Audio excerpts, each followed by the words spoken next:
저는 그런 친구들하고의 관계를 오래 유지하지는 않는 스타일이에요. 오히려 그런 관계는 지금 끝내는 게 낫다. 거절 못 하실 것 같은데. 저는 근데 저도 참 거절 못하는 성격이긴 한데 방송 일을 하고 뭐 이렇게 사회생활을 하다 보니까 뭐 악플도 관심이다라는 말을 하셨어요. 근데 악플보단 무플이 낫고요. 그런 관심은 필요 없습니다. 여기도 지금 쓰셨잖아요. 뭐 유갈비. 이게 뭐냐면 새벽에 내가 신촌의 갈비집에 가서 유재석을 만났다. 그런데 뭐 농담 삼아 갈비값 좀 내달라고 했더니 돈을 내주지 않으려고 말을 돌렸다. 이거는 말이 안 되는. 아무리 제가 어른이 돼서 힘든 건 인간관계 때문이고 인간관계가 힘든 건 거절하기가 힘들기 때문이다. 유재석이 남겼던 말입니다. 어른이 되게 되면은 진짜 많이 힘든데 인간관계가 너무 힘들어요. 그러니까 예를 들면 누가 뭔가를 뭐 부탁을 해. 근데 이게 다 들어줄 수 없는 부탁이야. 우리는 거절해야 되는 상황에 봉착했을 때 대부분 난제를 겪습니다.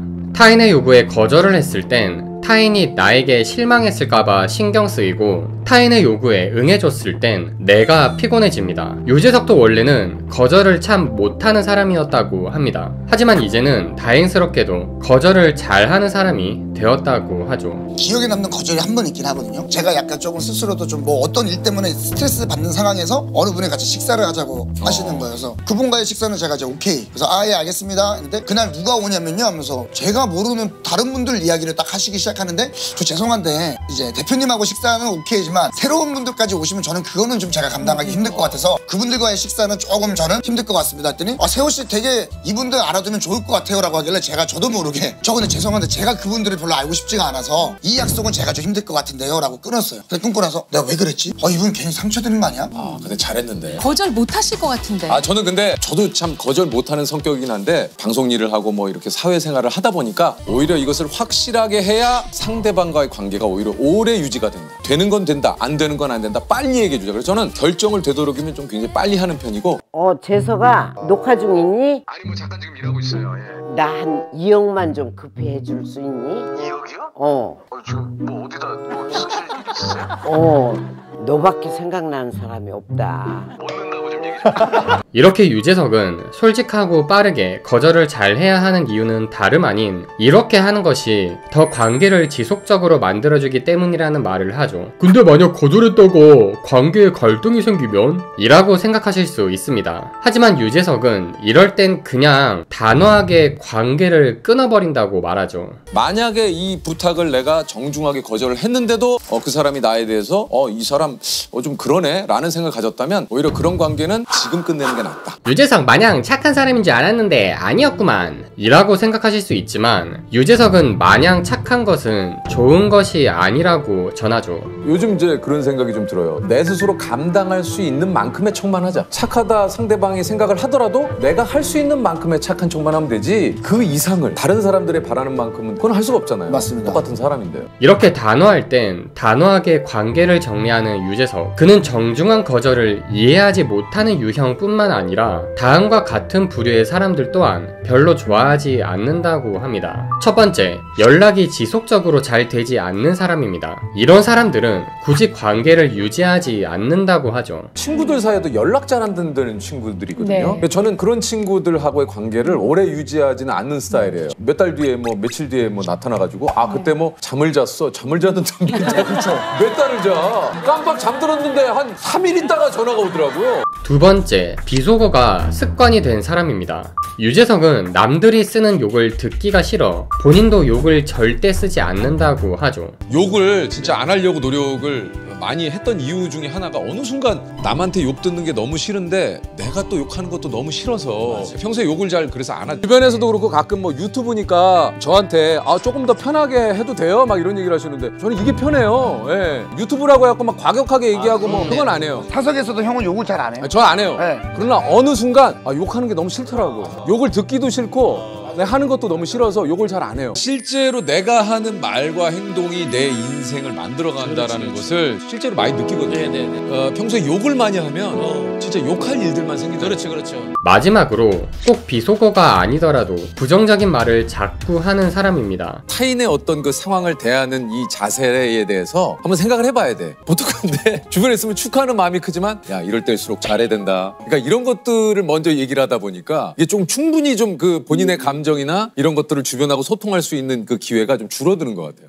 특히 유재석은 악플을 정말 싫어합니다. 악플은 의견을 남기는 게 아니라 그냥 욕일 뿐이라고 단호하게 말할 정도죠. 악플도 마찬가지예요. 제가 이제 유퀴즈에서도 그런 얘기를 하지 않았습니까? 뭐 악플도 관심이다라는 말을 하셨어요. 근데 악플보단 무플이 낫고요. 그런 관심은 필요 없습니다. 자꾸 악플을 뭔가 욕을 하는 글인데 그것을 의견이라고 자꾸 얘기를 하시는 분들이 있어요. 그건 의견이 아닙니다. 맞아요. 욕하신 거예요. 근데 나는 진짜 그래요. 보시는 분들이 이제 또 댓글을 또 달아주시잖아요. 근데 보는 컨텐츠에 따라 다른 분들은 재밌다고 하지만 본인은 재미없을 수 있어요. 근데 그렇다고 해서 난 재미없는데 이게 무슨 재미가 있음? 그렇게까지 글을 남길 필요는 없다고 나는 봐요. 이런 것들이 좀 개선되기를 바란다 라고 이제 사실 하셔도 되는 얘기를 서로 존중을 해야 되고 예의가 있어야 되거든요. 괜찮다. 뭐 무플보단 악플이 낫다. 자꾸 이러다 보니까 이런 것들이 쟤네들은 저래도 되는가 보다. 유재석이 이렇게 악플을 싫어하는 이유는 허위 사실로 인해 많은 피해를 받았었기 때문입니다. 그는 무심코 툭 던진 허위 사실 하나를 바로잡기 위해 사실이 아님을 다시 입증하는 게 정말 어려운 일이라고 전하죠. 이게 정확한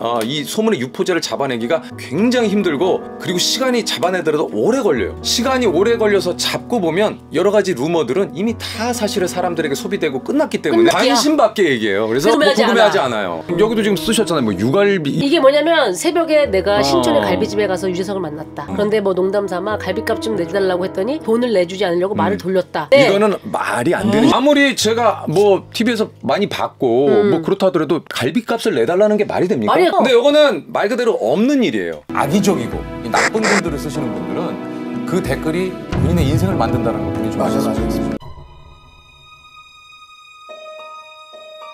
지금까지 유재석이 좋아하지 않는 유형에 대해서 쭉 다루어 보았는데요. 그렇다면 반대로 유재석이 좋아하는 유형은 누구일까요?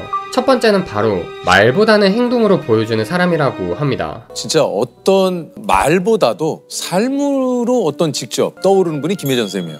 삶으로 보여주시는 분. 뭔가 많은 얘기를 하시거나 그렇지 않더라도 저희 후배들에게 아니면 보시는 또 많은 분들에게 뭔가 몸소 보여주시는 분이 김혜전 선생님이 아닌가. 두 번째는 바로 자신에게 진심 어린 관심과 애정을 보여주는 사람입니다.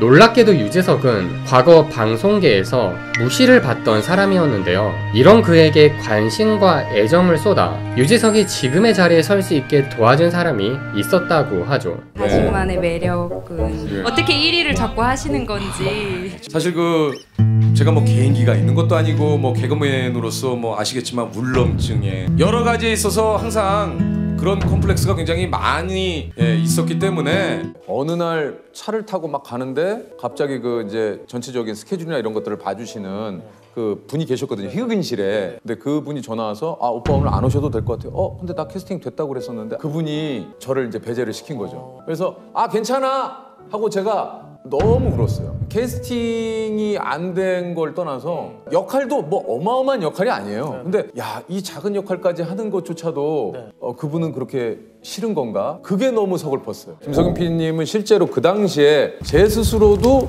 저를 포기하려고 했을 때 진짜 저를 버라이어티 쪽으로 이끌어주신 분이에요. 제 인생을 바꿔준 PD님 중에 한 분이 김석윤 PD님이에요. 제가 참 진짜 고마운 분이에요.